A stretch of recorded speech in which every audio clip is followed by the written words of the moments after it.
মারেও আবার মরেও।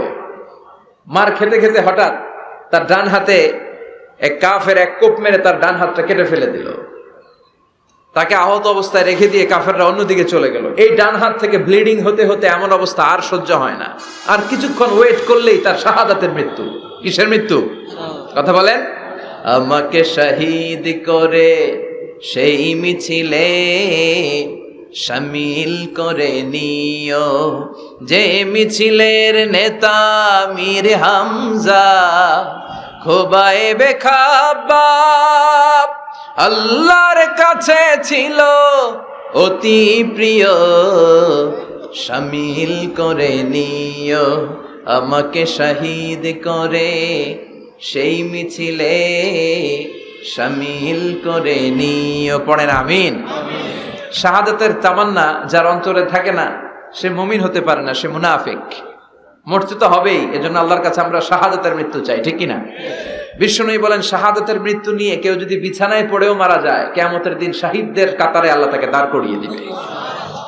তো যুদ্ধ করতে করতে ওই সাহাবা আর কিছু সময় অপেক্ষা করলেই শহীদি মৃত্যু, কিন্তু আর অপেক্ষা করতে না পেরে তলোয়ারটাকে সে মাটিতে গেড়ে ওই তলোয়ারের উপর ঝাঁপিয়ে পড়ল। পেটের এই পাশ থেকে ঢুকে পিঠ দিয়ে তলোয়ার বের হয়ে গেল, ওইখানে শেষ। তার মানে শাহাদাতের মৃত্যু হয় নাই, তার হয়েছে আত্মহত্যা। তার কি হয়েছে? সুইসাইড। মান খাতালা নাফসাহু বিশাইইন উযযিবা বিহি ইয়াউমাল কিয়ামা, যে ব্যক্তি যে জিনিস দিয়ে নিজেকে শেষ করবে কিয়ামতের দিন ওটাই হবে তার শাস্তি। যে গলায় ওড়না পেঁচিয়ে মারা যায়, ওই মেয়েগুলো in the day of judgement কিয়ামতের বিচার শেষে জাহান্নামে শুধু ওড়না পেঁচিয়ে মরতেই থাকবে। যে বিষ খেয়ে মারা যায় ওর শাস্তি হবে জাহান্নামের বিষ খেয়ে খেয়ে সে জাহান্নামটাকে কাঁপিয়ে তুলবে।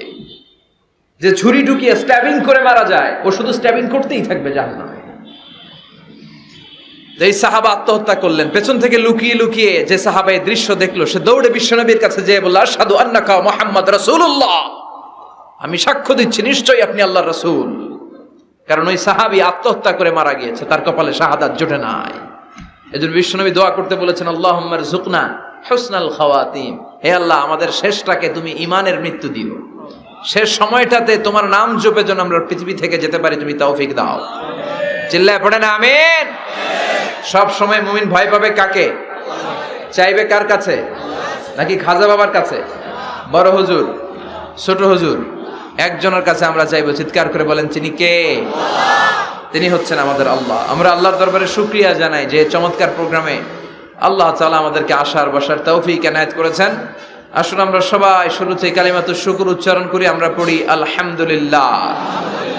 সবাই পড়েন রব্বানা লাকাল হামদ হামদান কাসীরান তাইয়িবান মুবারাকান ফীহি ইয়া রাব্বি লাকাল হামদু কামা ইয়ানবাগি লিজালালি ওয়াজহিকা ওয়া আযীমি সুলতানিকা লাকাল হামদু বিল ঈমান লাকাল হামদু বিল ইসলাম লাকাল হামদু বিল কোরআন। আল্লাহ আজকের এই কথাগুলোকে, বলাটাকে, শোনাটাকে তুমি কবুল করো। আজকের মাহফিলটাকে তুমি আমাদের নাজাতের ওসিলা বানাও। আরো জোরে পড়ি আমিন। কালা কচুয়া, ধলা কচুয়া নাই এদিকে? ধলাও আছে? কালা কচুয়া। চাঁদপুরের দিকে আবার একটা আছে কচুয়া, না? কাজীমউদ্দিন খন্দকার উচ্চ বিদ্যালয়, আলহাজ আব্দুল হক খন্দকার মহিলা মাদ্রাসা ও ফারুকিয়া হাফিজিয়া মাদ্রাসা এতিমখানার উদ্যোগে 53তম বার্ষিক ওয়াজ ও দোয়ার মাহফিল। এদিকে 53 বছর বয়স হয়েছে এরকম মানুষই কম, হাতে গোনা কয়েকজন, ঠিক কিনা? 53 বছর ধরে এখানে কথা হয়, মাশাআল্লাহ। এই মাহফিলটা কিয়ামত পর্যন্ত এভাবে জারি থাক, আমরা চাই কি চাই না? আল্লাহ তুমি কবুল করো। স্থান হচ্ছে কাজীমউদ্দিন খন্দকার উচ্চ বিদ্যালয় ময়দান। সভাপতি আলহাজ মোহাম্মদ জামাল খন্দকার সাহেব, প্রধান অতিথি অ্যাডভোকেট আব্দুল মতিন খসরু সাহেব, আমাদের মাননীয় এমপি মহোদয়, সংসদ সদস্য কুমিল্লা 5, প্রেসিডিয়াম সদস্য বাংলাদেশ আওয়ামী লীগ ও সাবেক সফল মন্ত্রী আইন, বিচার ও সংসদ বিষয়ক মন্ত্রণালয়। অনেক নাম শুনেছি ওনার, দেখা হয় না। তো আজকে 2 ঘন্টা ধরে নাকি বসে আছে।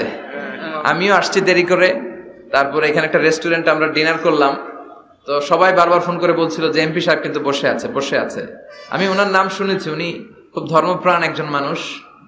অনেকে আছে এই বড় বড় পদগুলো পেলে ইসলামকে ভুলে যায়, এরকম ডাকাত আছে না নাই? কিন্তু আপনাদের এমপি মহোদয় ইসলাম প্রিয়, ধর্মপ্রাণ, ইসলাম সম্পর্কে জানেও বেশি, মানেও বেশি, এবং বিভিন্ন মাহফিলে উনি যান, সেখানে যে দেদারসে বিভিন্ন জায়গায় ফান্ডিং করেন, সেখানে দান খয়রাত করেন। আমি নাম শুনেছি ওনার অনেক। আল্লাহ ওনাকে ইসলামের জন্য তুমি কবুল করো, যতদিন বেঁচে থাকেন ততদিন যেন ইসলামের সৈনিক হিসেবে এই বাংলার জমিনে কাজ করতে পারে, তুমি তৌফিক দাও। আমার আগে কথা বলেছে মোহাম্মদ বেলাল হোসেন হেলালি সাহেব, চমৎকার কথা বলেছেন, সুনিশ্চিত কোরআন থেকেই কথা বলেছেন। কথা বলেছেন শরীফুল ইসলাম সুলতানি সাহেব, আরো অনেকে কথা বলেছেন। যারাই কথা বলেছে কোরআন থেকে বলেছে, আর কোরআন থেকে কথা বললে ওইটা ভালো হয়, ঠিক কিনা? ওইখানে ভেজাল থাকে না, কারণ এই কিতাবটা এমন কিতাব যেই কিতাবে কোনো ভেজাল নাই। আছে? কথা বলেন। আপনারা তো ঝিমায় পড়ছেন কেন? হ্যাঁ, আপনাদের আওয়াজের চেয়ে যে ট্রাক যে যায় ওটার আওয়াজ হতে বেশি। মুমিনের আওয়াজ হতে হবে ইমানের তেজে আওয়াজ, ঠিক কিনা? সবাই মিলে 3টা তাকবীর পড়েন। লিল্লাহি তাকবীর, লিল্লাহি তাকবীর, লিল্লাহি তাকবীর। আল্লাহ আজীবন যেন তোমার নামের বরত্বের ঘোষণা দেই। আমরা সব সময় তাকবীর দেই একজনের নামে, তিনি কে? আমাদের সব স্লোগানে কার নাম থাকে? হিন্দুরা পড়ে जो तो मिटाना चाहे जीवन का तृष्णा सुबह शाम बोल बंदे कृष्णा कृष्णा कृष्णा। ওরা বলে কৃষ্ণা কৃষ্ণা, আমরা বলি जो तो मिटाना चाहे जीवन का जाला सुबह शाम बोल बंदे अल्लाह अल्लाह अल्लाह। ঠিক কি না? আমাদের সব জায়গায় থাকে আল্লাহ আল্লাহ আল্লাহ। আমরা এই আল্লাহর নামে অন্তরে স্থান দিতে চাই। এই অন্তরটা এমন একটা জায়গা, বিশ্বনবী বললেন ইন্না ফিল জাসাদি মুদগা, নিশ্চয় দেহে একটা গোশতের টুকরা আছে, ইযা সালুহাত সালুহাল জাসাদু কুল্লু, দেহের এই গোশতের টুকরাটা যদি ভালো হয়ে যায় পুরো দেহটা ভালো হয়ে যায়। ওয়া ইন ফাসাদাত ফাসাদাল জাসাদু কুল্লু, দেহের এই গোশতের টুকরা যদি পচে যায়, খারাপ হয়ে যায়, পুরো দেহটা খারাপ হয়ে যায়। বিশ্বনবী বললেন আলা ওয়াহিয়াল কলব, জেনে রাখো এই গোশতের টুকরাটার নাম হচ্ছে কলব। সেটার নাম কি? এই যে বাম স্তনের 2 আঙ্গুল নিচে থাকে, এটা এই জায়গায় আল্লাহ সেট করে দিয়েছেন কলব। আলা বিযিকরিল্লাহি তাতমাইন্নুল কুলুব, কোনো কিছু দিয়ে এই কলবের প্রশান্তি আসে না শুধুমাত্র আল্লাহর জিকির ছাড়া। এজন্য কলবের মধ্যে আল্লাহর জিকির বসাতে হবে। কি বসাবেন? নাকি আয়না? অনেকে আয়না বসাতে চায়, বসায় না? কি বলে? আয়না বসায় দেমর কলবের ভিতর। না, আয়না বসাবো না, এই কলবে থাকবে সুবহানাল্লাহ, আলহামদুলিল্লাহ, লা ইলাহা ইল্লাল্লাহ, আল্লাহু আকবার। এই 4টা জিকির সবচেয়ে সেরা জিকির, খেয়াল রাখবেন। দেখেন ইসলাম মানা সহজ, আমরা আজে বাজে জায়গায় যে আজে বাজে লোকদের কথা শুনে আমরা ভুল তথ্য পেয়েছিলাম এতদিন। ইসলাম মানাটা সহজ, একেবারে নিরেট, সোজা সাপটা, গোজামিল নাই। আল্লাহর কথা আর আল্লাহ রাসূলের কথায় কোনো গোজামিল থাকে না। সুবহানাল্লাহ, আলহামদুলিল্লাহ, লা ইলাহা ইল্লাল্লাহ, আল্লাহু আকবার। পড়েন সুবহানাল্লাহ, আলহামদুলিল্লাহ, লা ইলাহা ইল্লাল্লাহ, আল্লাহু আকবার। এই 4টা তাসবিহ হচ্ছে, 4টা জিকির হচ্ছে শ্রেষ্ঠ জিকির। শ্রেষ্ঠ তো শ্রেষ্ঠই তো পাইছেন, আর এদিক ওদিক তাকান কেন? পড়েন ইচ্ছে মতো, ইচ্ছে মতো পড়েন, ইচ্ছে মতো পড়েন। এই 4টা জিকির একসাথে মিলিয়েও পড়া যায়, আলাদা করেও পড়া যায়। আবার বিশ্বনবী বললেন মিজানের পাল্লা ভারী করতে চাও, ফাআম্মা মান সাকুলাত মাওয়াজিনুহু ফাহুয়া ফি আইশাতির রাদিয়া, মিজানের পাল্লা যারা ভারী করতে চাও তারা 2টা জিকির করবা, সুবহানাল্লাহি ওয়া বিহামদিহি সুবহানাল্লাহিল আযীম। এই 2টা শব্দ কালিমাতান হাবিবাতান ইলার রহমান, আল্লাহর কাছে খুব প্রিয়, সাকিলাতানি ফিল লিসান, এই জিহ্বার মধ্যে এই শব্দ 2টা উচ্চারণে খুব সহজ, খুব পাতলা। সাকিলাতানি ফিল মিজান, কিন্তু এই শব্দ 2টা মিজানের পাল্লায় রেখে দিলে অনেক ওজন হয়ে যাবে। সুবহানাল্লাহি বিহামদিহি সুবহানাল্লাহিল আযীম। পড়তে রাজি আছেন তো? প্রত্যেক ফরজ সালাতের পর আয়াতুল কুরসি পড়বেন। কি পড়বেন? মুখস্থ আছে না? এটা পড়ে ফু দিলে কোনো জিন পড়ি, ব্ল্যাক ম্যাজিক কোনো কিছু আপনারা ধরতে পারবে না। বিশ্বনবী বলেন মান ক্বারা আয়াতুল কুরসি দুবুরা কুল্লি সালাতিন মাকতুবা লাম ইয়ামনাহু মিন দুখুলিল জান্নাতি ইল্লাল মাউত। প্রত্যেক ফরজ সালাতের পরে কেউ যদি আয়াতুল কুরসি পড়ে তার জান্নাতে ঢোকার ব্যাপারে আর কোনো বাধা নিষেধ থাকে না। একটা জিনিস ছাড়া, সুবহানাল্লাহ, আরেকটু পরে কথা, একটা জিনিস ছাড়া, ইল্লাল মাউত, সেটা হচ্ছে মৃত্যু। লোকটা মরে না তাই জান্নাতে যায় না, মরলেই জান্নাতে। এবার সুবহানাল্লাহ। তাহলে প্রত্যেক ফরজ সালাতের পরে আয়াতুল কুরসি দরকার আছে না নাই? প্রত্যেক ফরজ সালাতের পরে সালাম ফিরিয়ে আওয়াজ করে পড়বেন আল্লাহু আকবার। 3 বার পড়বেন আস্তাগফিরুল্লাহ, আস্তাগফিরুল্লাহ, আস্তাগফিরুল্লাহ। সুবহানাল্লাহ 33 বার, আলহামদুলিল্লাহ 33 বার, আল্লাহু আকবার 34 বার। অথবা শেষে 3টা 33 বার পড়ে মিলাবেন লা ইলাহা ইল্লাল্লাহু ওয়াহদাহু লা শারীকা লাহুল মুলকু ওয়া লাহুল হামদু ওয়া হুয়া আলা কুল্লি শাইইন কাদির। আরেক বর্ণনা একটু বাড়ানো হয়েছে ইউহয়ী ওয়া ইউমীত ওয়া হুয়া আলা কুল্লি শাইইন। এগুলো পড়ে না, কোত্থেকে কি হাবিজাবি পড়ে ঈমান নষ্ট করে। এজন্য মুমিন হবে, মুমিন they work smart, they don't work hard. মুমিন স্মার্টলি কাজ করে, মুমিন কষ্ট করে কাজ করে না। সুবহানাল্লাহ কইবেন না? মুমিন সুযোগ খোঁজে, মুমিন কাজ করে smartly. They don't work hard, they work smart. They work smart, তারা স্মার্টলি কাজ করে। আপনারা জানেন কাবা ঘরের 4টা কর্নার আছে। একটা কর্নারের নাম হচ্ছে রুকনুল হাজারিল আসওয়াদ, এটার নাম হচ্ছে ব্ল্যাক স্টোন কর্নার, যেখানে হাজরা আসওয়াদের পাথর আছে। এই পাথরটাতে চুমু দিলে জীবনের গুনাহ সব মাফ করে দেয় কে? এটা জান্নাতি পাথর। কিয়ামতের দিন এই পাথরকে আল্লাহ একটা জিহ্বা দিবে, ঠোঁট দিবে, 2টা চোখ দিবে, আর কিয়ামতের দিন আল্লাহর সামনে দাঁড়িয়ে এসে সাক্ষ্য দিবে যে আল্লাহ তোমার এই বান্দা আমারে চুমু দিয়েছিল, এ দিয়েছিল, এ দিয়েছিল, এদের সবাইকে মাফ করে দাও। তাই হাজরা আসওয়াদের কর্নার আর কাবা ঘরের যে স্বর্ণ দিয়ে খচিত দরজা, এই হাজরা আসওয়াদের কর্নার আর দরজার মাঝখানে ছোট্ট একটু জায়গা, এটারে আরবিতে বলে মুলতাসাম। আমার সাথে সাথে পড়েন, এটারে আরবিতে কি বলে? ইলতাজামা ইয়ালতাজিমু ইলতিজামান। মুলতাজিম, মুলতাজাম মানে হচ্ছে যেটার সাথে লেগে থাকা হয় সব সময়। সাহাবারা এই জায়গাটার সাথে লেগে থাকতেন, পেট লাগিয়ে, গাল লাগিয়ে, চোখ লাগিয়ে, মুখ লাগিয়ে কাঁদতেন আর দোয়া করতেন। আর এই জায়গায় পেট লাগিয়ে, শরীর লাগিয়ে দোয়া করলে ওই দোয়া আল্লাহ ফিরিয়ে দেয় না। কিন্তু ওই জায়গায় দোয়া করার চান্সও এত সহজে পাওয়া যায় না, ধাক্কা ধাক্কি যুদ্ধ করতে হবে আপনাদের। তো এক মাওলানা চান্স পাইছে ওইখানে, অনেক ধাক্কা ধাক্কি করে, খাইয়া দেয়া শক্তি কইরা ধাক্কা ধাক্কি, পাকিস্তানি পাঠানি যেগুলো আছে 8-10টা পাঠান একসাথে দাঁড়ালে ওগুলার জ্বালায় কিছুই করা যায় না। এইভাবে তাকাইতে হয় ওদের দিকে, তাকাইলে আপনার টুপি পরে যাবে পিছনে, ইয়া উঁচুল। তো মাওলানা অনেক ধাক্কা ধাক্কি করে কোন রকম ওই মুলতাজামে হাত লাগাইতে পারছে। এখন আবার তো আরেক ধাক্কায় ওই যে চলে যাবে, কোনো হিসাব নাই। তো সেইখানে দাঁড়াই আল্লাহর কাছে দোয়া করছে, যেহেতু এই জায়গায় দোয়া করলেই আল্লাহ কবুল করে, এখন কয়টা চাবে আল্লাহর কাছে, সময় তো নাই। সে ওখানে হাত লাগিয়ে দোয়া করতেছে, আল্লাহ একটাই দোয়া, জীবনে যত দোয়া করছিলাম আর করবো সব দোয়া তুমি কবুল করে নিও। যত দোয়া জীবনে করছি আর মরার আগের দিন পর্যন্ত যত দোয়া আমি করব, এই দোয়াগুলো কবুল কইরো, এই একটাই চাওয়া, আর কিছু চাইলাম না তোমার কাছে। তো কিছু বাকি রাখছে? কথা বলেন। The believer, they work smart, they don't work hard. বিশ্বাসীরা স্মার্টলি কাজ করে, ওরা শক্তি খাটিয়ে ঘাম ঝরিয়ে কাজ করে না, ওরা সুযোগ খোঁজে, ওরা ঝোপ বুঝে কোপ মারে, ঠিক কি না? যেখানে সওয়াব বেশি, অল্প কাজে প্রফিট বেশি, লাভ বেশি, ওইটাই না মানুষ করবে, ঠিক কি না? এই জন্য যে সহি আমলগুলোর কথা বললাম ফরজ সালাতের পরে, আজকে থেকে এগুলো আমরা করব, মনে থাকবে ইনশাআল্লাহ। পড়েন আর জোরে পড়েন ইনশাআল্লাহ। যে বইটা থেকে আমরা কয়েক মিনিট শোনার জন্য আজকে বসেছি, বইটার নাম সবাই বলেন। এই কোরআনে কোনো ভুল নাই, কোনো সন্দেহ নাই।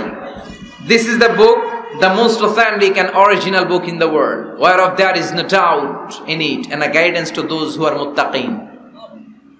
আল্লাহ বললেন যালিকাল কিতাব লা রাইবা ফি হুদাল লিল মুত্তাকিন। এমন বই যেটাতে সন্দেহের অবকাশ নেই, মুত্তাকিনদের জন্য গাইডলাইন। আবার রব্বুল আলামিন বলেন কিতাবুন আনজালনাহু ইলাইকা লিতুখরিজান নাসা মিনাল যুলুমাতি ইলান নূর। ও Muhammad, I've revealed this holy and sacred book unto you in order to lead the mankind out of darkness into the light. ও নবী, অনেকগুলো অন্ধকার থেকে একটা আলোর মশালের দিকে নিয়ে যাওয়ার জন্য আমি কোরআন নাজিল করেছি। বামপন্থীদেরকে ডানপন্থী বানানোর জন্য আমি কোরআন নাজিল করেছি, জাহান্নামীগুলারে জান্নাতি বানাতে আমি কোরআন নাজিল করেছি। সুবহানাল্লাহ পড়েন। ওই কোরআন থেকে আজকে আমরা কথা শুনবো, পড়েন ইনশাআল্লাহ। আমি আপনাদের খেদমতে আল কোরআন আল কারীমের 30তম পারার 112তম সূরা, খুব ছোট্ট একটি সূরা, সাইজে ছোট্ট হলেও ফজিলতের শেষ নাই, এই সূরার বরকতের শেষ নাই, এই সূরার ইম্পর্টেন্স, সিগনিফিকেন্স, স্ট্যাটাস এগুলো শেষ নাই। অনেক ছোট ছোট জিনিসকে আমরা উপেক্ষা করি, আমরা গুরুত্ব দিতে চাই না, কিন্তু আসলে এটার গুরুত্ব যে কত বেশি আমরা বুঝি না। সূরাতুল ইখলাস হচ্ছে ওই রকম একটি সূরা যেটাকে আমরা গুরুত্ব দেই কম, আসলে অনেক গুরুত্বপূর্ণ। সুবহানাল্লাহ পড়ে। এমন একটা সূরা যে সূরাটা সবার মুখস্থ আছে, মুখস্থ নাই কার কার একটু হাত তোলেন। সবার মুখস্থ আছে না? আলহামদুলিল্লাহ পড়েন। তো এই সূরাটা থেকে কিছু কথা আজকে আমরা শুনবো, শিখবো, জানবো, আমলের নিয়তে। নিয়ত খালেস করেন, ইন্নামাল আমালু বিন্নিয়াত। সব কাজের প্রতিফল দেয়া হবে নিয়তের উপর বেস করে, বেসড অন ইউর ইন্টেনশন। আপনার কি ইচ্ছা ছিল, এজন্য সব কাজ করার আগে নিয়তটাকে খালেস করবেন। নামাজে দাঁড়ানোর আগে যদি নিয়তে গোলমাল থাকে, নামাজ হবে? কথা বলেন। আপনি যদি লোক দেখানোর জন্য সালাত পড়েন, হবে? মানুষে আপনারে আলহাজ ডাকবে, এজন্য যদি হজ করেন, কবুল হবে? এরকম হাজি আছে না নাই? আলহাজ না ডাকলে চাইতে হবে, আছে না নাই? তো আপনি চেতেন কেন? আপনি কি আলহাজ শোনার জন্য হজ করছেন? হজ করেছি কার জন্য? আতিমুল হাজ্জা ওয়াল উমরাতা লিল্লাহ। আল্লাহ শব্দ চুজিংটা দেখছেন? আল্লাহ রুচি দেখেছেন? লিল্লাহ, আল্লাহ যোগ করে দিয়েছে আতিমুল হাজ্জা ওয়াল উমরাতা লিল্লাহ। হজ এবং উমরা করবে শুধুমাত্র একজনকে খুশি করার জন্য, তিনি কে? এটার নাম ইখলাস। সবকিছু আল্লাহর জন্য করতে চাওয়া, এটার আরবি নাম হচ্ছে ইখলাস। আরবি নাম কি? আরে ইখলাস নামে আল্লাহ কোরআন একটা সূরায় দিয়ে দিয়েছে। সুবহানাল্লাহ। কোরআনে যত সূরা আল্লাহ দিয়েছে, প্রত্যেকটা সূরার নাম কোরআনের ওই সূরার ভেতরকার কোনো আয়াত থেকে বা শব্দ থেকে নেওয়া হয়েছে, কিন্তু এই সূরাটা, এই সূরার ভেতরকার কোনো শব্দ থেকে এটার নামকরণ হয় নাই। সূরাতুল ইখলাসের ভিতরে আল ইখলাস শব্দটা আছে, এটা একটা সূরা। আর একটা সূরা আছে যেই সূরার নামকরণ ওই সূরার কোনো শব্দ থেকে নেওয়া হয় নাই, সেটা হচ্ছে সূরাতুল ফাতিহা। আল ফাতিহা শব্দটা সূরা ফাতিহার 7 আয়াতের কোথাও আছে? সূরাতুল ইখলাস আন্তরিকতার সূরা, দ্য সূরা অফ সিনসিয়ারিটি। তো এজন্য শুরুতে নিয়ত খালেস করে নেন যে যা আজকে আমরা শুনবো আমলের নিয়তে।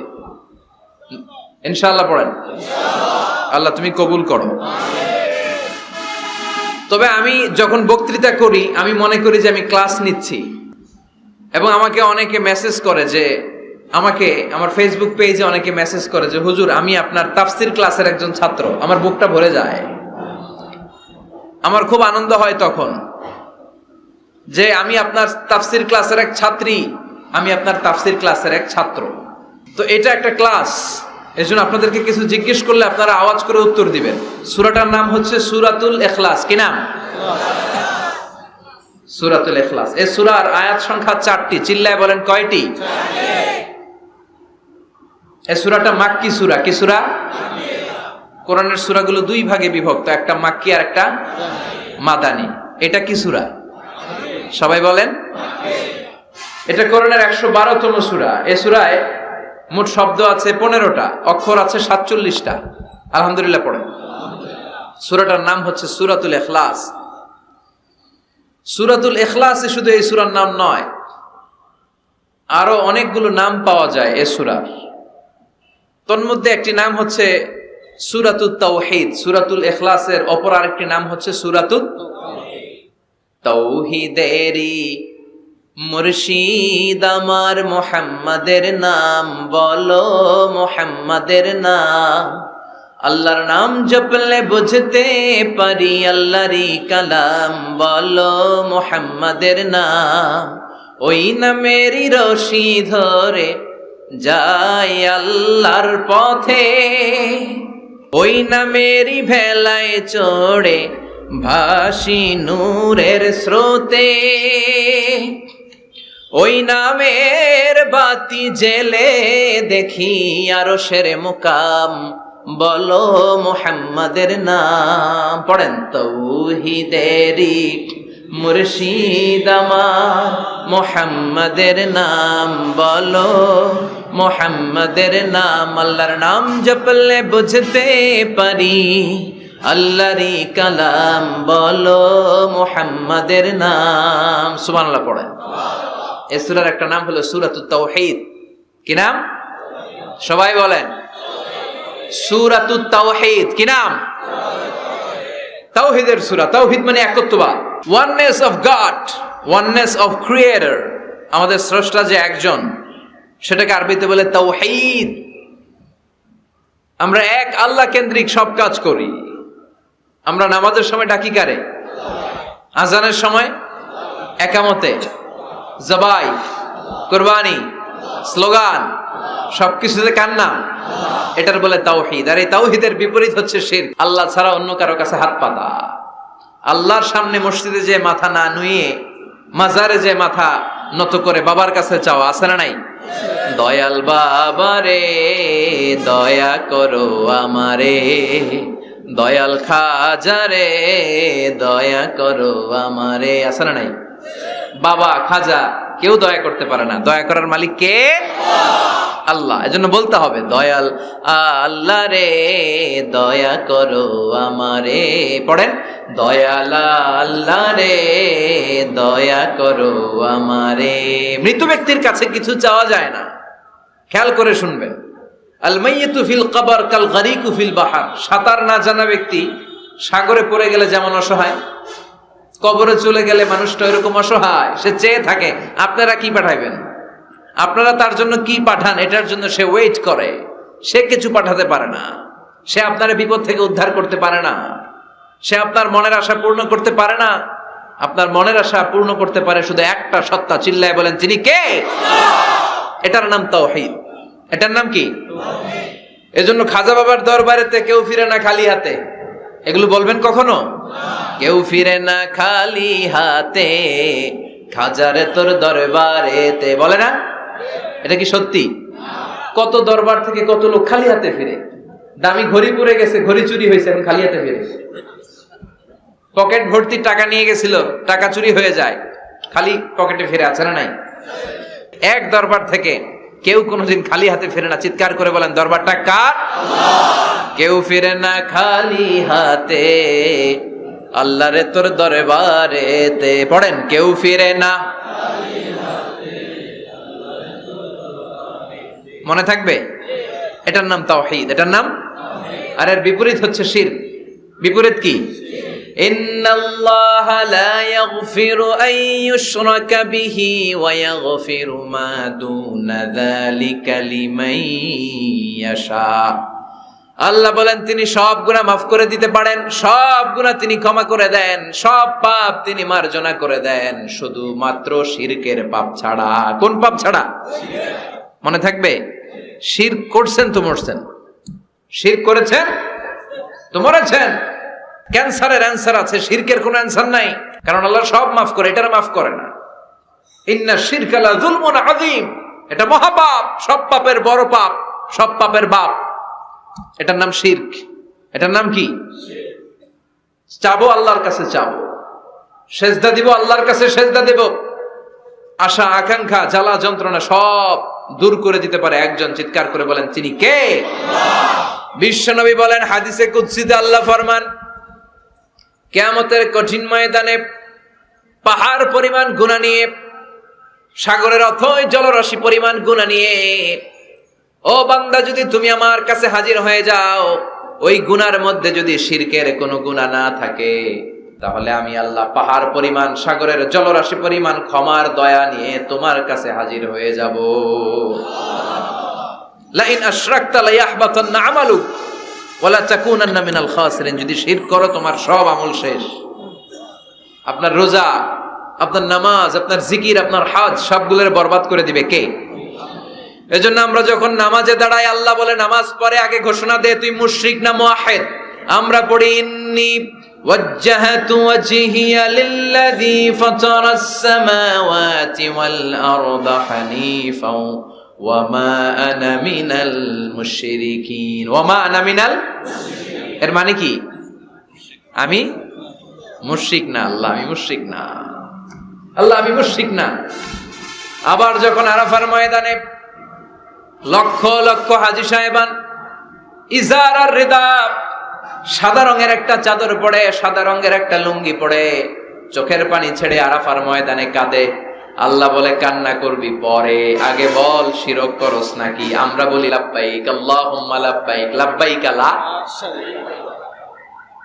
লা শারীকা লাক, আল্লাহ কোনো শিরক করি না, তোমার সাথে কাউরে অংশীদার স্থাপন করি না, তুমি সব রাজার বড় রাজা, মহারাজা, তোমার সাথে কোনো শরীক নাই, তোমার সমকক্ষ মহাবিশ্বে কেউ নাই। এটার নাম তাওহীদ। এটার নাম কি? এজন্য শিরকের সাথে আমাদের কোনো ধরনের সম্পর্ক।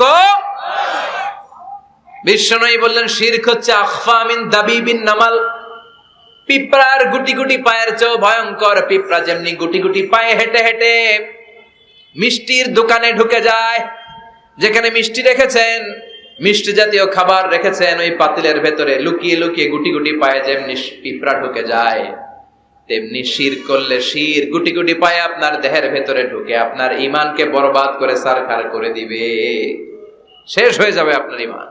এজন্য শিরকের সাথে আমাদের কোনো সম্পর্ক আছে? শিরকের সাথে যে সম্পর্ক নাই, তাওহীদে যে আমাদেরকে বিশ্বাসী হতে হবে, সেই লক্ষ্যে আল্লাহ তাআলা এই সূরার আরেকটা নাম দিলেন, সেটা হচ্ছে সূরাতুত তাওহীদ। সেটার নাম কি? তাহলে সূরাতুল ইখলাসে শুধু সূরাতুল ইখলাসের নাম নয়, এটার আরেকটা নাম কি মনে থাকবে সবার? এই সূরার আরেকটা নাম হচ্ছে সূরাতুল মা'রিফা। সূরাতুল, কথা বলেন, জোরে বলেন। আপনাদের জিমানি ধরছে? 2-4 জনই কয়, বাকিরা কয় না। বাকিরা কয় না ক্লাস করুন না, আপনি পড়ায় যান। আছে না নাই? এই সূরার নাম সূরাতুল মা'রিফা। চিল্লায় বলেন কি নাম? এইভাবে উত্তর করতে হবে, মা'রিফা। মা'রিফা মানে জানা বা চিনা। মা'রিফা মানে কি? জানা বা চিনা। এই সূরা পড়লে আল্লাহরে জানা যায়, এই সূরা তেলাওয়াত করলে আল্লাহরে চিনা যায়। তাহলে যারা আল্লাহরে চিনে বেশি, আল্লাহরে জানে বেশি, আল্লাহরে মানে বেশি, তারাই মারেফতের লোক। কথা কন? কিন্তু আমগো বাংলাদেশে এটার নাম দিয়েছে মারেফত। মারিফা এটার নাম দিয়েছে কি? মারে, আসলে মাইরের পথ। ঠিক কি না? ইসলামের সৌন্দর্য, the beauty of Islam, the distorted the beauty of Islam. ইসলামের সৌন্দর্যকে তারা নষ্ট করেছে। এরকম আছে না? নামাজ পড়ে না, রোজা রাখে না, পর্দা করে না, চুলের মধ্যে জট পাকিয়ে রাখে, লাল শালু পরে ঘুরে বেড়ায়, আর বলে কলব পরিষ্কার তো সব পরিষ্কার। এরকম ডাকাইত আছে না নাই? দোদেল বান্দা কালমা চোরে, না পায় শ্মশান না পায় ঘর, দিন থাকিতে আয়রে পথে ছাইড়া দে ভণ্ডামি, ভণ্ডামি ভণ্ডামি ভণ্ডামি, ছাইড়া দে ভণ্ডামি। এগুলো হলো ভণ্ডামি। কথা বলেন। নামাজ কালাম পড়ে না, ইবলিস শয়তানের নানা, কালাকুচু হয় না এগুলা। নামাজ নাই, তোর সাথে আমার কথা নাই, ঠিক কিনা? ও মারেফত শিখায় আমাদের। কি শিখায়? মারেফত। আমরা যে কত মারেফত আগে শিখে রাখছি ওইটা জানে না। যারা ইখলাসের সাথে আল্লাহর উপর তাওয়াক্কুল করে, ওরা হচ্ছে আহলুল মারেফা। চিল্লায় বলো ঠিক কিনা? নামাজ রোজা করে না, ইবলিস শয়তানের নানা, ধর্মের একখান খুঁটি ধইরা কয়দিন করবা হয়রানি, ভণ্ডামি ভণ্ডামি ভণ্ডামি, ছাইড়া দে ভণ্ডামি। এরকম ভণ্ড আছে না নাই? এদের সাথে ইসলামের কোন সম্পর্ক? এই সূরার নাম সূরাতুল মা'রিফা। এই সূরা পড়লে আল্লাহরে জানা যায়, আল্লাহরে চেনা যায়, ঠিক কিনা? তাহলে শিখলেন এই সূরার একটা নাম সূরাতুত তাওহীদ, আরেক নাম সূরাতুল মা'রিফা। এই সূরার আরেকটা নাম সূরাতুস সামাদ। সূরাতুস, কেননা এই সূরার ভেতরে সামাদ শব্দটা আছে না নাই? সামাদ কার নাম? কথা বলেন। আল্লাহর নাম।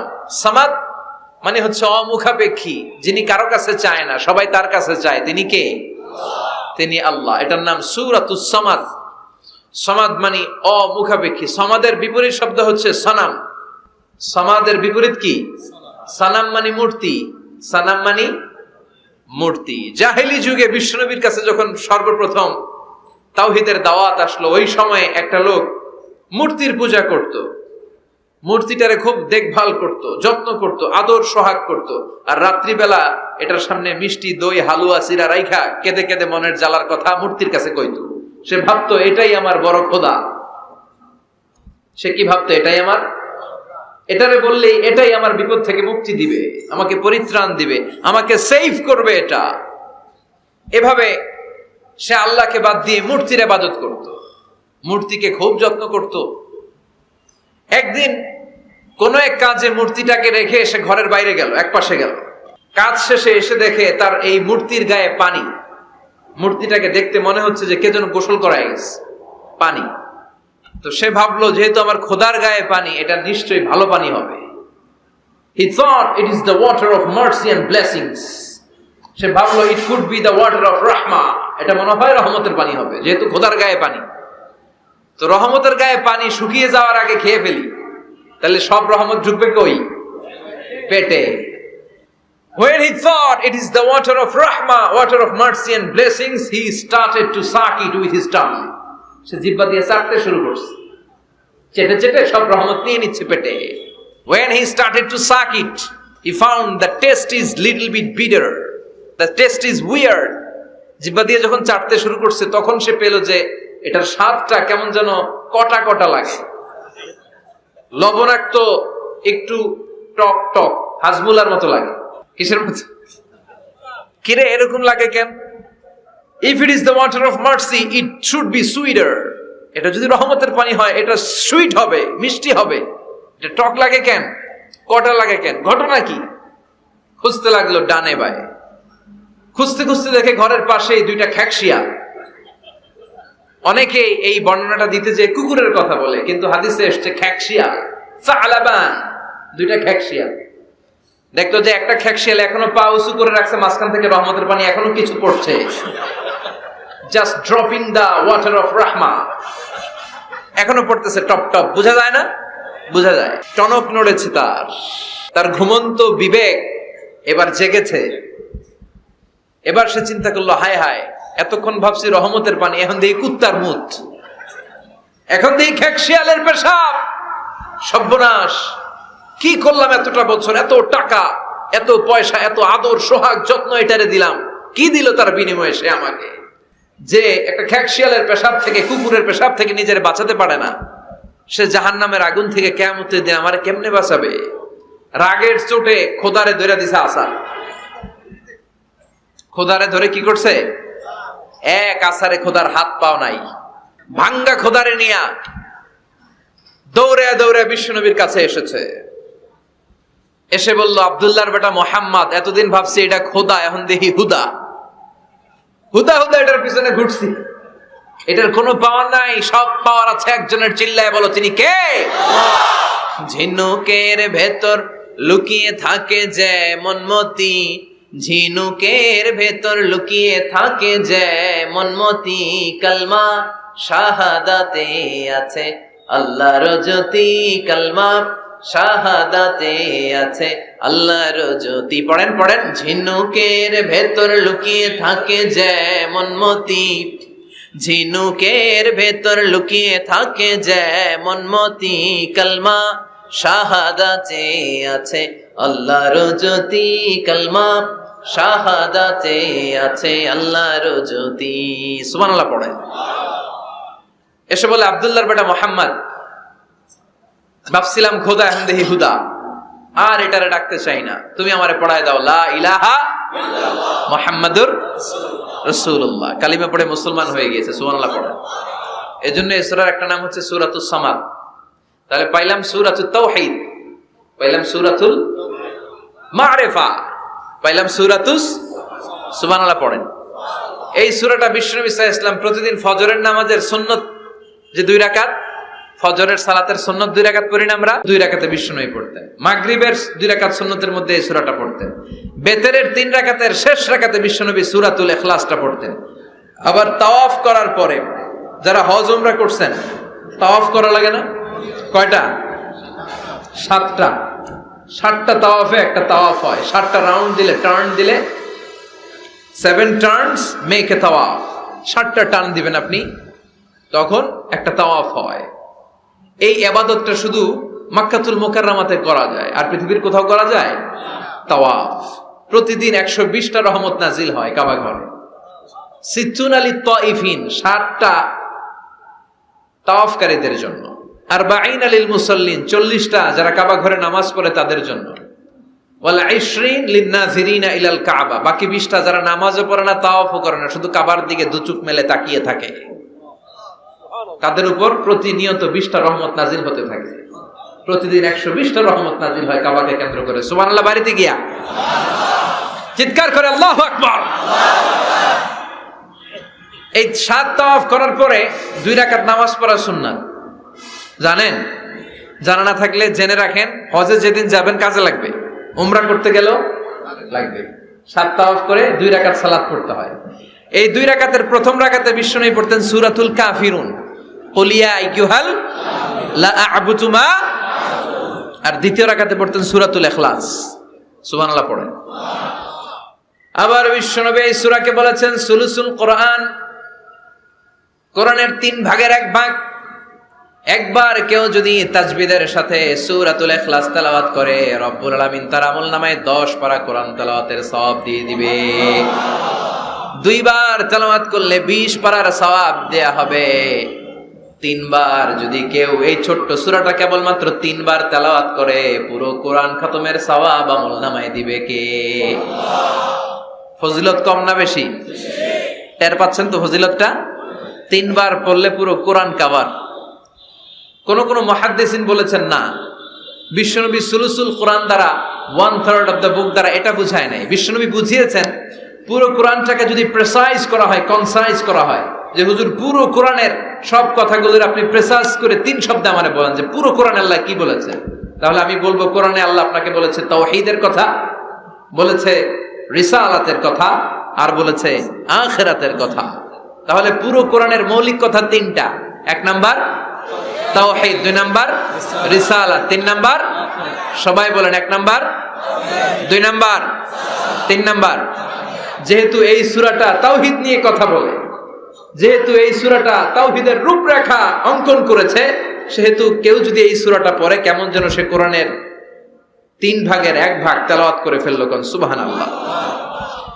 এজন্য এটাকে বিশ্বনবী বলেছেন সুলুসুল কোরআন, 1/3 অফ দ্য বুক।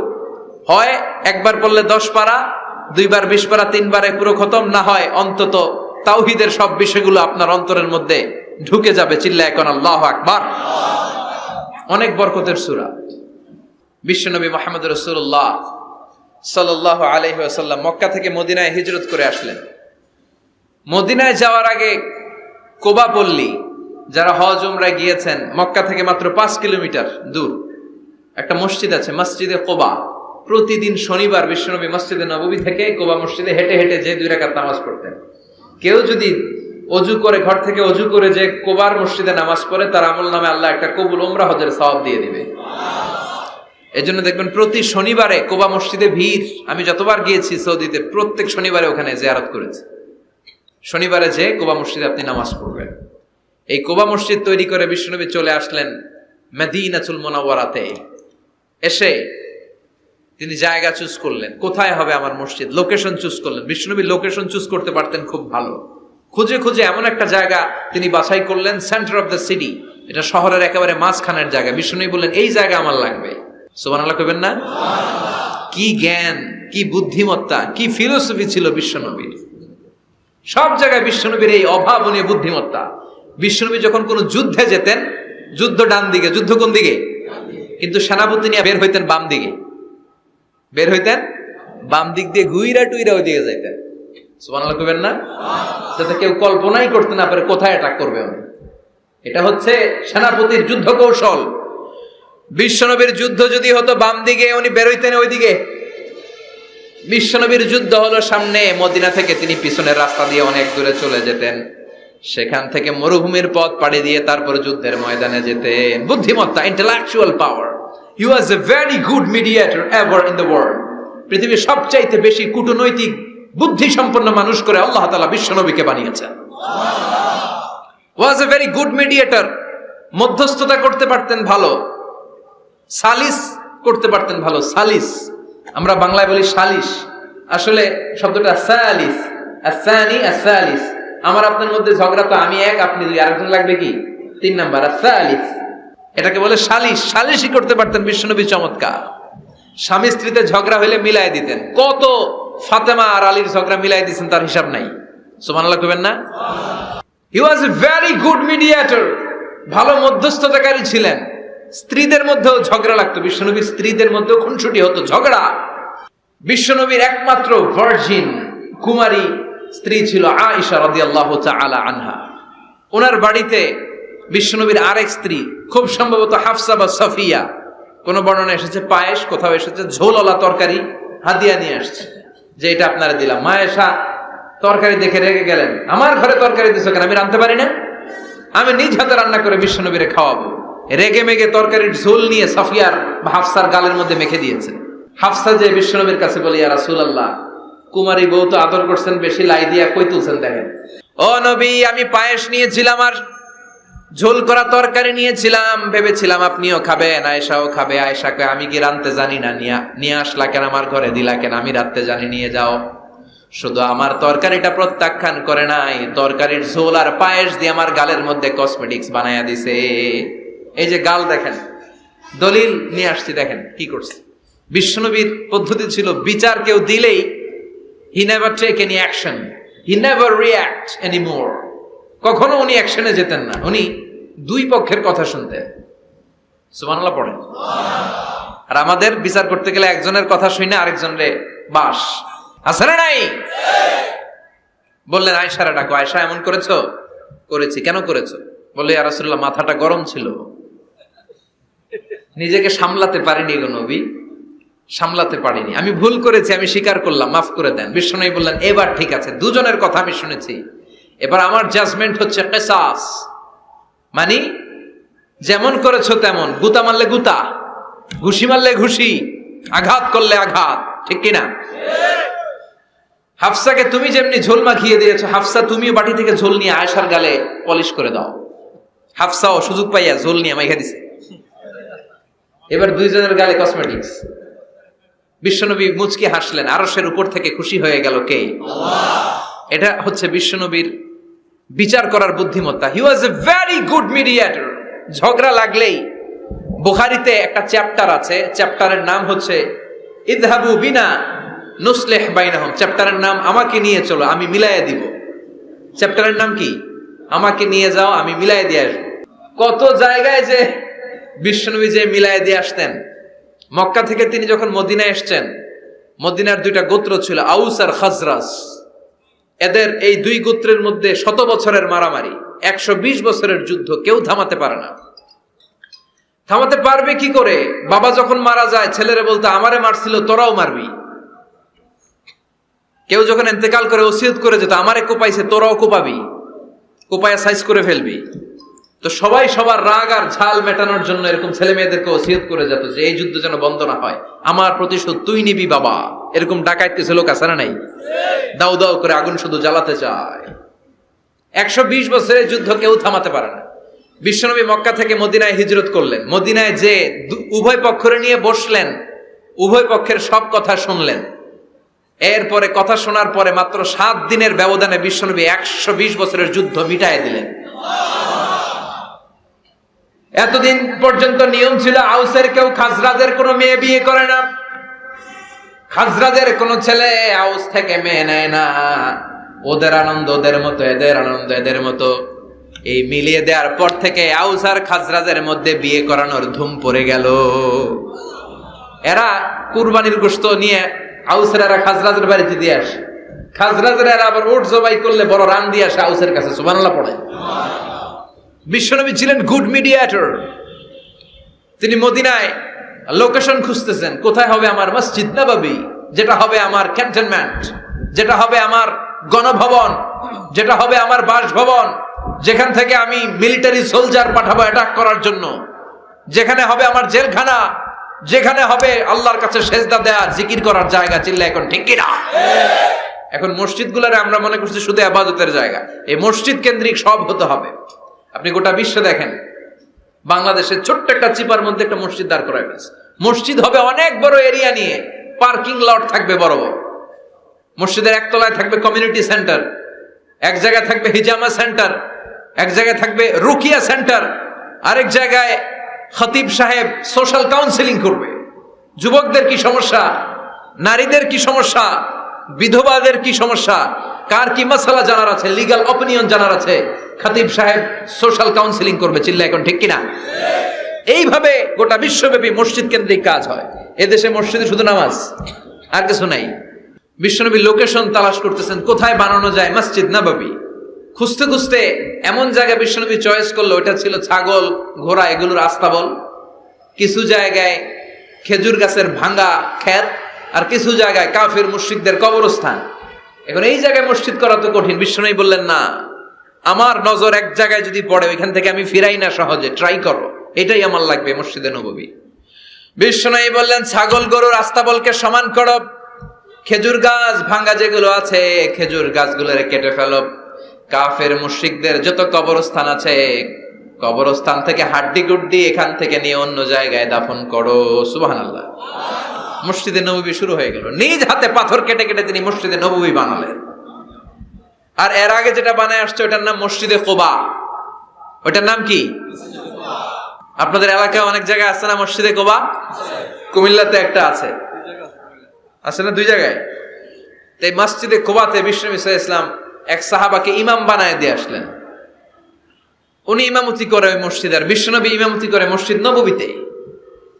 মসজিদে কুবার যে ইমাম, তিনি প্রতি রাকাতে জাহারি কেরাতে, মানে মাগরিব এশার ফজরের সালাতে প্রত্যেক রাকাতে সূরা ফাতিহার পরেই এই সূরা ইখলাস পড়ে। শুনতেছেন? প্রত্যেক রাকাতে সূরা ফাতিহার পরে কি পড়ে? ইখলাস। মাগরিবের প্রথম রাকাতেও ইখলাস, দ্বিতীয় রাকাতেও ইখলাস, এশার প্রথম রাকাতেও ইখলাস, দ্বিতীয় রাকাতেও ইখলাস। ইখলাস পরে এরপর অন্য একটা সূরা পড়ে, কিন্তু শুরু করে ইখলাস দিয়ে। ফজরের প্রথম রাকাতেও ইখলাস, দ্বিতীয় রাকাতেও। মুসল্লিরাকে পাইছি কি? পাইছি কি? খালি ইখলাস, খালি ইখলাস। যে ধরছে, আপনি পাইছেন কি বলেন? ইমাম সাহেব বলে, কিছুই পাই নাই, আমার মন চায় আমি পড়ি, তোর মন চাইলে তুই পড়, নাইলে যা। তোর কমিটির সভাপতি সেক্রেটারি এই মসজিদের ইমাম হিসাবে আমার নিয়োগ দেয় না, নিয়োগ দিছে বিশ্বনবী। আমার নিয়োগ যদি বাতিল করতে হয় লাগবে বিশ্বনবীরে তুই ভাগ। তোমার মনে চাইলে পড়ো, নাইলে অন্য মসজিদে পড়ো, যাও মিয়া। এটা তো সভাপতির সেক্রেটারির নিয়োগ দেয়া মসজিদ না, এটা নিয়োগ দিয়েছে বিশ্বনবী, ঠিক কিনা? নিয়োগ বাতিল করলেও কে করবে? বিশ্বনবী। সবাই বিশ্বনবীর কাছে যে বললো, ইয়া রাসূলুল্লাহ, এমন ইমাম আপনি দিয়ে আসছেন, উনি ইখলাস ছাড়া আর কিছু পড়ে না। বিশ্বনবী বললেন, তাই নাকি? এমন করে কেন? ডেকে আনো। ডেকে আনা হলো। বিশ্বনবী বললেন, ওরে সাহাবী, ঘটনা কি হাসা? কয় হাসা। প্রতি রাকাতে সূরা ইখলাস পড়ো, তোমার কি কোরআন থেকে অন্য কোন সূরা মুখস্থ নাই? সাহাবী বলে, নবী, সব মুখস্থ আছে, কিন্তু এই সূরাটা আমার পড়তে ভালো লাগে, কারণ ফিহি সিফাতুর রহমান, এই সূরার ভেতরে আমার আল্লাহর পরিচয় আছে গো নবী। আমার আল্লাহর পরিচয়টা খুব সুন্দর করে দেয়া, আমার রবের কথা এই সূরার পরতে পরতে পাওয়া যায়, এজন্য এই সূরাটা পড়তে আমি বড্ড ভালোবাসি। বিশ্বনবী বললেন, ইমামতি যাবে না, তোরটা পার্মানেন্ট হয়েছে। আল্লাহু আকবার। তোর ইমামতি পার্মানেন্ট করে দিলাম, যেমনে পড়াইতি এমনিই পড়াবি। প্রতি রাকাতে এই সূরাতুল ইখলাস তুমি পড়ো, সমস্যা নাই। এই যে তুমি সূরাতুল ইখলাস পড়ো, সূরাতুল ইখলাসকে ভালোবাসো, আল্লাহ বলেছেন এই ইখলাসের ভালোবাসার কারণে কিয়ামতের দিন আল্লাহ তোরে জান্নাতে ঢুকায়া দিবে। ইখলাসের ভালোবাসার কারণে আনতা মিন আহলিল জান্নাহ, তুমি জান্নাতে যাবা। হুব্বুকা ইয়াহা ইউদখিলুকাল জান্নাহ, এই সূরার ভালোবাসায় তোমার জান্নাতে ঢুকায়া দিবে। সুবহানাল্লাহ পড়েন। এজন্য সূরা বেশি বেশি পড়তে রাজি আছেন তো? বিশ্বনবী তাবুকের যুদ্ধে গেলেন। তাবুকের ময়দানে বিশাল যুদ্ধের ময়দান, বিশ্বনবী 30,000 সৈন্য নিয়ে গিয়েছেন, আর খ্রিস্টানদের সৈন্যদের সংখ্যা হচ্ছে প্রায় 40,000। কিন্তু বিশ্বনবী যুদ্ধে এসেছেন শুনে খ্রিস্টান বাদশা দৌড়, সৈন্যবাহিনী নিয়ে সব পালায় গেছে। যুদ্ধ ছাড়াই বিশ্বনবীর বিজয় দিছে কে? বিশ্বনবী তো মহা খুশি, আল্লাহর শুকরিয়া আদায় করলেন। যুদ্ধের ময়দানে বিশ্বনবী দাঁড়িয়ে আছেন, হঠাৎ দেখলেন সাইয়েদনা জিব্রাইল আকাশ থেকে জমিনে নেমে আসছে। জিব্রাইলকে আল্লাহ তাআলা 600 পাখা দিয়েছিলেন, সহিহ মুসলিমের বর্ণনা, রাআ রাসূলুল্লাহি জিবরিলা ওয়া লাহু 600 জানাহ, 600 পাখা। কয়শো? 600 পাখা মেলে সাইয়েদনা জিবরাইল নেমে আসছেন। ওনার পাখার কারণে সূর্যের আলো পৃথিবীর মধ্যে পড়তে বাধা সৃষ্টি হচ্ছে। অন্ধকার দেখে বিশ্বনবী তাকিয়ে দেখে জিবরাইল একা না, জিবরাইলের সাথে হাজার হাজার ফেরেশতার বহর। বিশ্বনবী বললেন, কত ফেরেশতা এসেছে? কয় 1,40,000। সাইয়েদনা জিবরাইল বললেন, ও নবী, আপনি যুদ্ধের ময়দানে আল্লাহর শুকরিয়া করেন, আর ওই মদিনাতে আপনার কলিজার টুকরা সাহাবী মুআবিয়া ইবনে মুআবিয়া আল মুজানি একটু আগে শেষ নিঃশ্বাস ত্যাগ করেছে গো নবী। বিশ্বনবী পড়লেন, ইন্না লিল্লাহি ওয়া ইন্না ইলাইহি রাজিউন। সাইয়েদনা জিবরাইল বলেন, নবী, এইমাত্র মুআবিয়া ইবনে মুআবিয়া আল মুজানি দুনিয়া থেকে বিদায় নিয়েছে, আপনি কি তার রুহের মাগফিরাতের জন্য গায়েবানা জানাজা পড়বেন না? বিশ্বনবী বললেন, অবশ্যই পড়ব।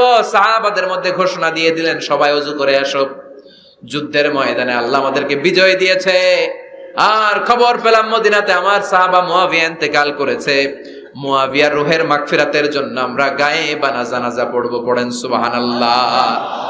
গায়েবানা জানাজা কি বুঝেন? লাশ থাকে না সামনে, লাশ নাই, 4 তাকবীর, এটা আপনি পড়তে পারেন, এটা আপনি পড়তে পারবেন। লাশ নাই, কিন্তু তার জন্য দোয়ার জন্য পড়তে পারবেন। জানাজা মানেই দোয়া, দোয়া লিল মাইয়িত। 4টা তাকবীর, আপনি অনেক দোয়া করছেন এই মরা লাশের জন্য, এটা তো অর্থ তো বোঝে না, এই জন্য জানাজার পরে আবার হাত তুলে দোয়া করা লাগে আমাদের, কারণ কি দোয়া করছে এটা বুঝি নাই, বুঝলে কিন্তু আর লাগতো না, ঠিক কিনা? বিশ্বনবী সাহাবাদের নিয়ে দাঁড়ালেন, লম্বা লম্বা কাতার হলো। সাহাবীদের কাতারের শেষে সাইয়েদনা জিবরাইল 1,40,000 ফেরেশতাদেরকে নিয়ে জানাজায় শরীক হলেন। বিশ্বনবী 4 তাকবীর দিয়ে জানাজা পড়লেন, আল্লাহু আকবার, আল্লাহু আকবার, আল্লাহু আকবার, আল্লাহু আকবার। 4টা তাকবীরের মধ্য দিয়ে জানাজা শেষ করলেন। বিশ্বনবী তাকিয়ে দেখে সাহাবাদের পেছনে 1,40,000 ফেরেশতা দাঁড়িয়ে জানাজায় শরীক হয়েছে। বিশ্বনবী বললেন, জিবরাইল, কোনদিন তো এত ফেরেশতা নিয়ে কারো জানাজায় শরীক হতে দেখি নাই। ঘটনা কি? কি এমন আমল ছিল আমার মুআবিয়ার, যে আমলের কারণে মুআবিয়ার নামটা আল্লাহর আরশে চলে গিয়েছে? 1,40,000 ফেরেশতার বহর নিয়ে তুমি জানাজায় শরীক হয়েছ। কি এমন গোপন আমল ছিল আমার মুআবিয়ার, আমারে বলো। সাইয়েদনা জিবরাইল বললেন, নবী, আপনার মুআবিয়া বিশেষ একটা আমল করত। বিশ্বনবী বললেন, কি সেটা? সাইয়েদনা জিবরাইল বলে, আপনার এই সাহাবী কাইমান আও কাঈদান, জালিসান আও মাশিয়ান, উঠতে বসতে চলতে ফিরতে সব সময় আপনার এই সাহাবী পড়তে থাকতো, কুল হুয়াল্লাহু আহাদ, আল্লাহুস সামাদ, লাম ইয়ালিদ ওয়া লাম ইউলাদ ওয়া লাম ইয়াকুল লাহু কুফুয়ান আহাদ। পড়েন সুবহানাল্লাহ। উঠতে বসতে চলতে ফিরতে সব সময় এই সাহাবীর একটা অভ্যাস ছিল, উনি কুল হুয়াল্লাহু আহাদের উপর আমল করত, বেশি বেশি সূরাতুল ইখলাস পড়তো। পড়তে রাজি আছেন? আজ থেকে বেশি বেশি সূরাতুল ইখলাসের উপর আমল বাড়ানোর দরকার আছে না নাই? বিশ্বনবী প্রতিদিন সকালবেলা, সন্ধ্যাবেলা, ওয়া ইনদামা ইয়াযহাব ইলা ফিরাশি, আর রাতে যখন বেডে ঘুমাতে যেতেন, হাত দুইটা এরকম করতেন, করে তিনি সূরাতুল ইখলাস পড়তেন, সূরাতুল ফালাক পড়তেন, সূরাতুন নাস পড়তেন। এই 3টা সূরা পড়তেন। এই 3টা সূরাকে একসাথে বলে 3 কুল। কি বলে? কুল আস-সালাসা, কারণ এই 3টা সূরার শুরুতে কুল আছে না নাই? 3 কুল পড়ে বিশ্বনবী হাতের মধ্যে ফু দিতেন।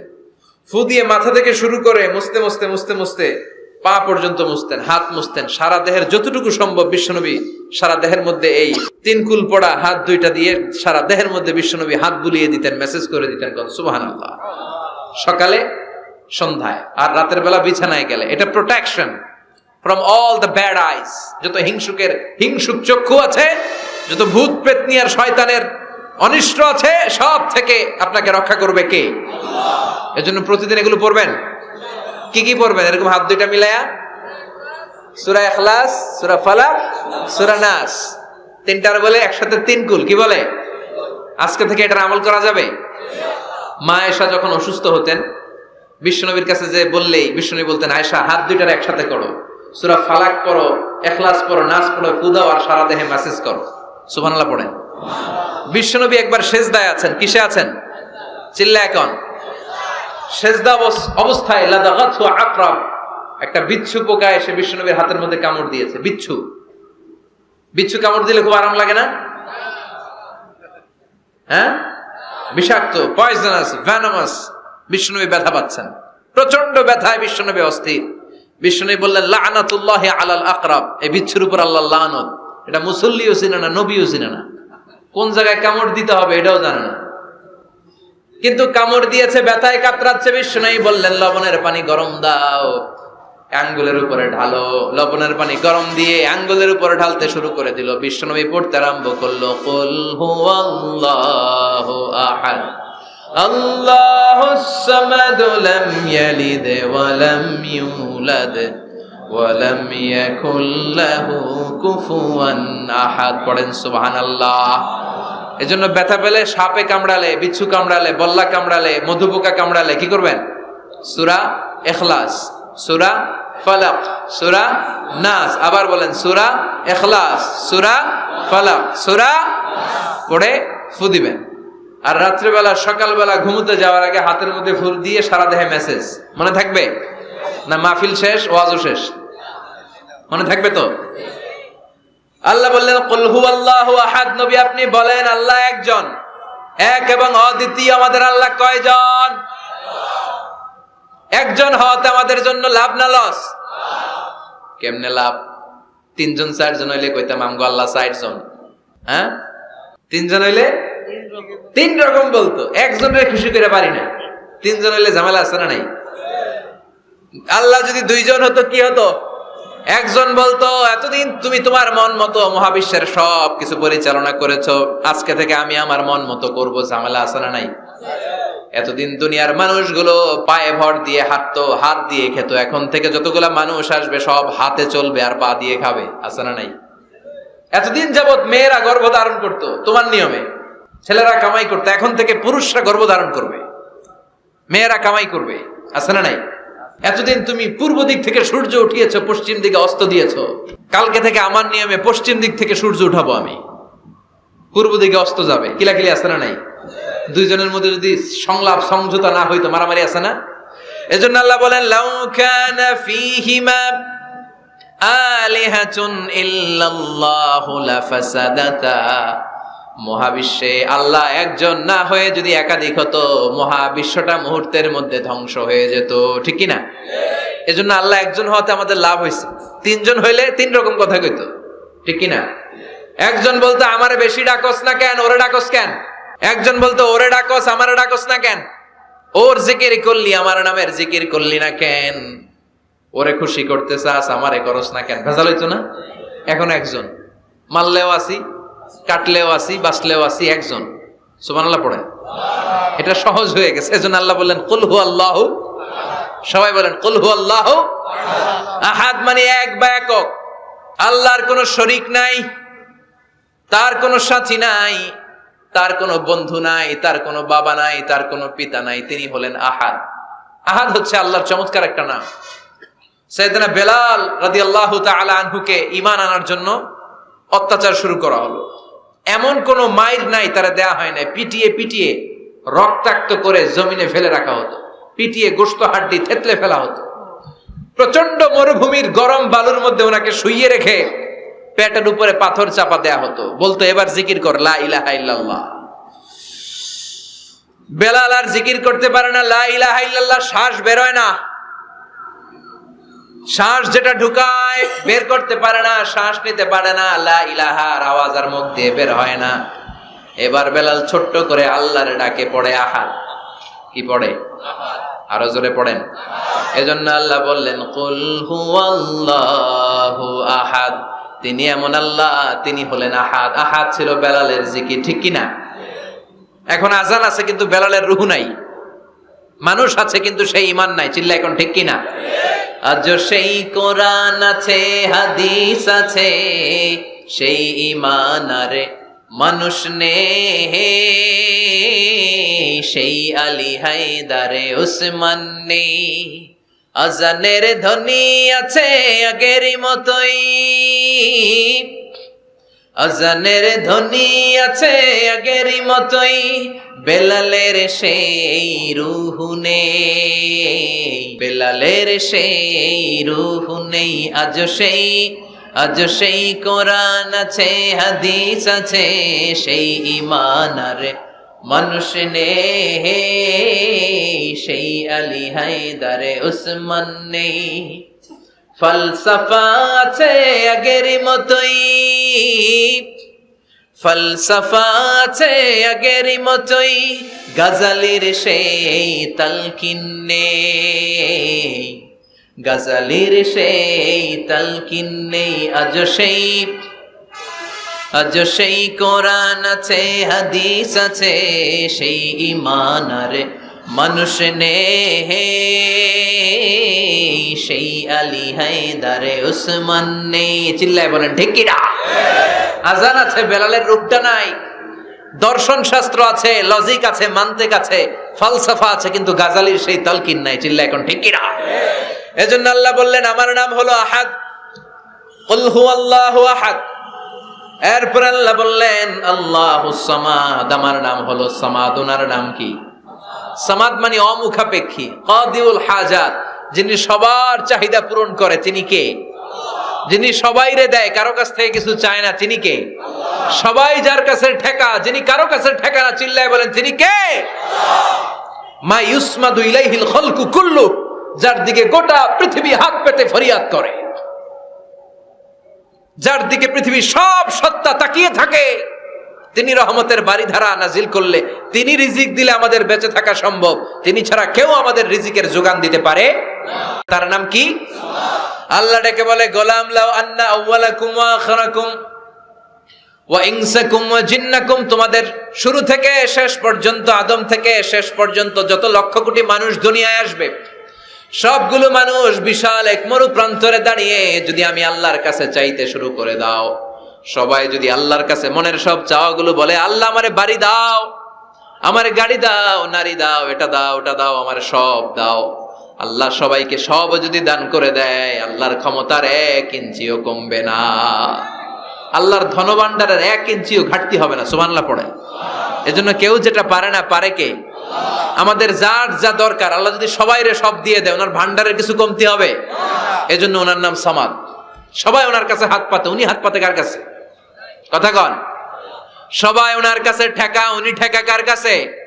এজন্য আল্লাহ বললেন কুল হুয়াল্লাহু আহাদ আল্লাহুস সামাদ লাম ইয়ালিদ ওয়া লাম ইউলাদ ওয়া লাম ইয়াকুল লাহু কুফুয়ান আহাদ। লাম ইয়ালিদ ওয়া লাম ইউলাদ, তিনি জন্ম দেয়ও নাই, জন্ম নেয়ও নাই। সুবহানাল্লাহ পড়েন। আমার বাবা আছে না? আপনার বাবা আছে না? আল্লাহর বাবা আছে? সুবহানাল্লাহ পড়েন। আমাদের ছেলে মেয়ে হয় না? আমাদের কারো ছেলে হয়, কারো মেয়ে হয়। আল্লাহর ছেলে মেয়ে আছে? কথা কন। মক্কার মুশরিকরা বলতো আল মালাইকাতু বানাতুল্লাহ, ফেরেশতারা আল্লাহর মাইয়া। কি কইতো? ফেরেশতারা আল্লাহর মেয়ে। আর বলতো সাইয়েদনা উযাইর আলাইহিস সালাম আল্লাহর ছেলে, সাইয়েদনা ঈসা আলাইহিস সালাম আল্লাহর ছেলে, ফেরেশতারা হলো আল্লাহর মেয়ে। আল্লাহ বলে ভুল বললি, লাম ইয়ালিদ ওয়া লাম ইউলাদ। সুবহানাল্লাহ। তার কোনো নসবনামা নাই, আমাদের নসবনামা আছে। আমার নাম মিজান, বাবার নাম আলী আহমদ, দাদার নাম জাইনুল আবেদিন, তার বাবা মাকরাম, তার বাবা অমুক সমুক। আছে না নাই? আপনার নাম কি? আপনার আব্বার নাম কি? তার বাবার নাম হাসান আলী, ওনার বাবার নাম? আপনার আব্বার নাম? হ্যাঁ, মমতাজ উদ্দিন। বাবার নাম কেরামত আলী। দাদার নাম খায়া ফলাইছে, মনে থাকে না আমাদের।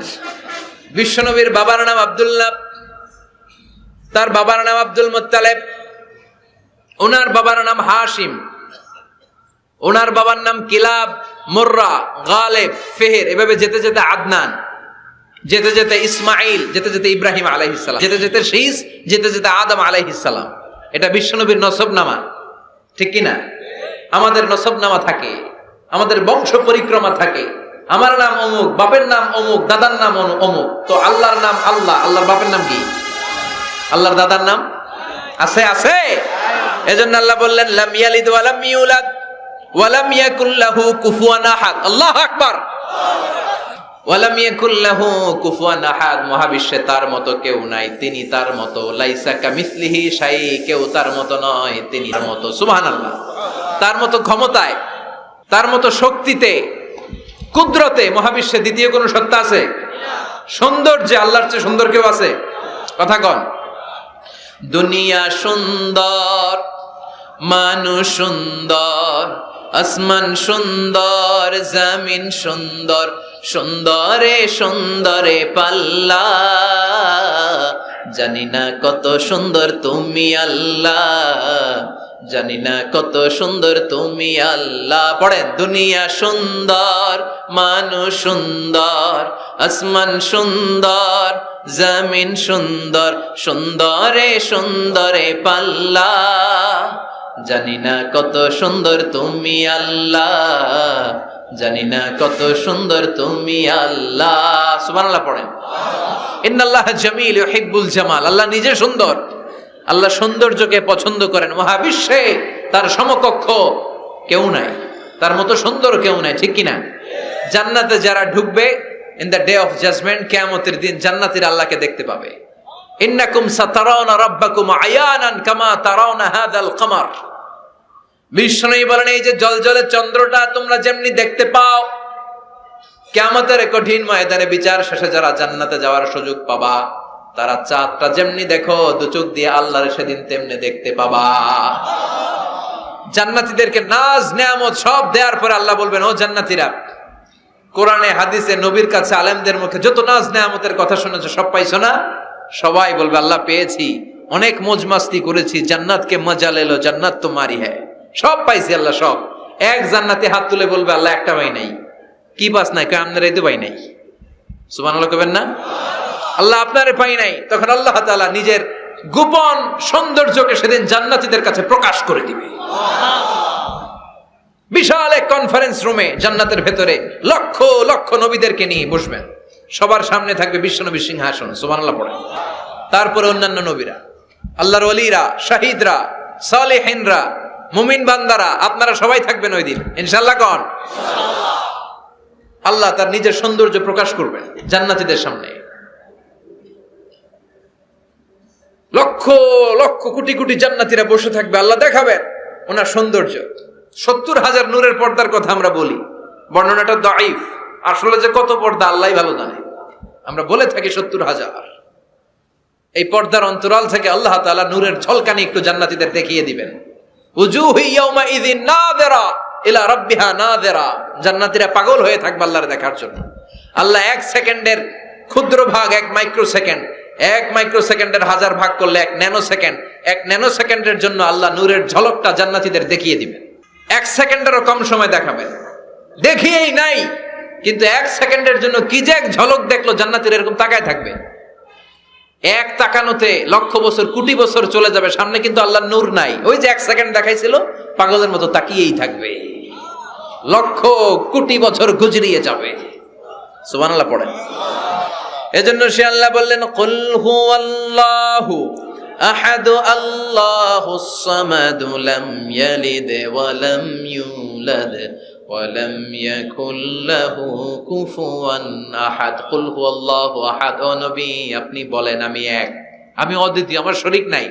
আল্লাহ নামটা এত মজার নাম। দেখেন, হাজার হাজার বছর ধরে এই মহাবিশ্বে যত আল্লাহর প্রিয় বান্দারা একটা নামের জিকির করে, নামটা কি? আল্লাহ। কি নাম? আল্লাহরে প্রাণ থেকে, হৃদয় থেকে একটা ডাক দেন, চিল্লায় পড়েন আল্লাহ। হৃদয় থেকে আল্লাহরে ডাকেন, পড়েন ইয়া আল্লাহ। হাজার বছর ডাকলেও পুরান লাগবে না, পুরাতন মনে হয় না। প্রতিদিনই নিত্য নৈমিত্তিক নামটারে নতুন মনে হয়, ঠিক কিনা?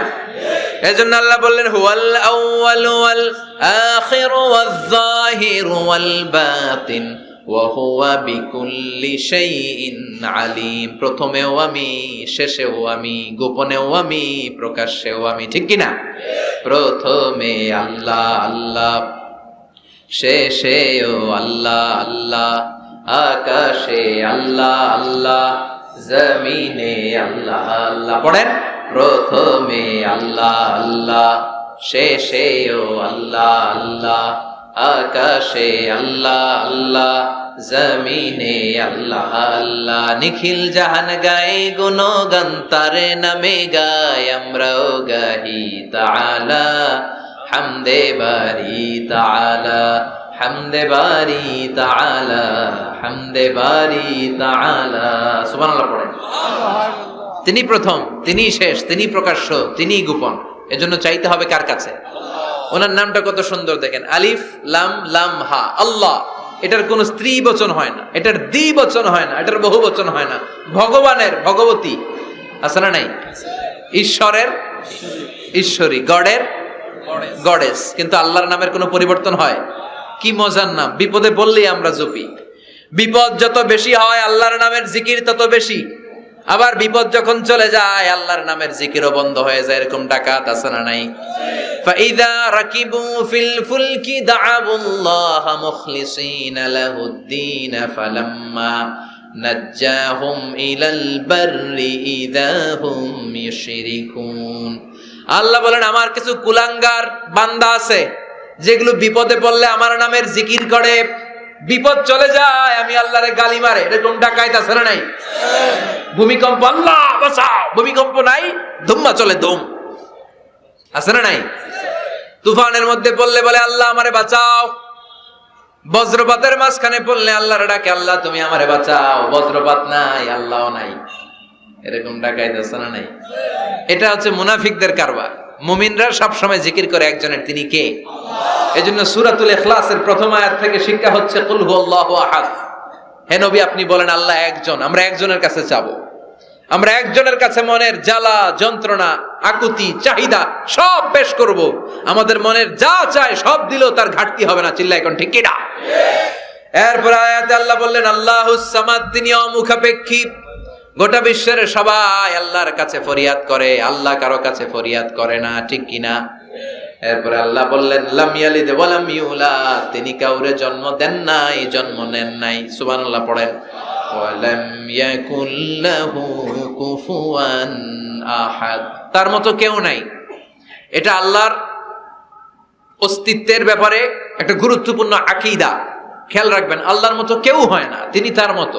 তিনি, অনেকে প্রশ্ন করে, কারণ হাদিসে পাওয়া যায় আল্লাহর হাত আছে, ইয়াদুল্লাহি ফাওকা আইদিহিম, ইয়াদুল্লাহি ফাওকাল জামাআ। একসাথে যারা থাকে তাদের উপর আল্লাহর হাত থাকে। তার মানে আমার মতো হাত না, আল্লাহর রহমত থাকে, ঠিক কিনা? আল্লাহ আরশের উপর থাকেন, কেমনে থাকেন এটা আমরা জানি না। এজন্য ইমাম মালিক বলতেন আল ইস্তিওয়া মা'লুম, আল্লাহ যে আরশের উপর আছে এটা আমরা জানি। ওয়াল কাইফিয়াতু মাজহুল, কিন্তু কেমন ভাবে আছেন এটা আমাদের অজানা। ওয়াস সুআলু আনহু বিদআহ, এই সম্পর্কে প্রশ্ন করা হচ্ছে বিদআত। এজন্য তাফাক্কুর ফি খালকিল্লাহ ওয়ালা তাফাক্কুর ফিল্লাহ, আল্লাহর সৃষ্টি নিয়ে গবেষণা করো, আল্লাহর নিয়ে গবেষণা করো না। আল্লাহর নিয়ে গবেষণা করতে গেলে তোমার মাথার তারগুলোতে ছিঁড়ে ফেলবে কে? আল্লাহ। ছিঁড়ে যাবে। তিনি হচ্ছেন আনলিমিটেড, অসীম। অসীমকে নিয়ে যদি সসীম গবেষণা করে ঝামেলা আছে না নাই? এজন্য আল্লাহর নিয়ে গবেষণা না করে আল্লাহর তৈরি করা পাহাড়ের দিকে তাকান, মরুভূমির দিকে তাকান, গাছপালার দিকে তাকান, সাগরের দিকে তাকান, ঝর্ণার দিকে তাকান। ঝর্ণা ঝর্ণা ঝর্ণা রে, বলনা বলনা বলনা রে, কার বিরহে পাগল পাড়া তুই, কার মিলনে ফুল ফসলে ভরা রে তোর দুকুল ভুই, কার মিলনে ফুল ফসলে ভরা রে তোর দুকুল ভুই। ঝর্ণা ঝর্ণা ঝর্ণা রে, বলনা বলনা বলনা রে, কার বিরহে পাগল পাড়া তুই। সুবহানাল্লাহ পড়ে। এজন্য আল্লাহর অস্তিত্ব নিয়ে গবেষণা করা যাবে। গবেষণা চলবে আল্লাহর সৃষ্টি নিয়ে। কি নিয়ে? আর সব সময় বিপদে আপদে তাওয়াক্কুল করবে একজনের উপর, তিনি কে? আল্লাহ। চাইবো কার কাছে? রাজি আছেন সবাই? আল্লাহ আমাদের সবাইকে কথাগুলো বুঝার ও আমল করার তৌফিক দান করুক। আমরা পড়ি আমিন। সুবহানাকাল্লাহুম্মা বিহামদিকা।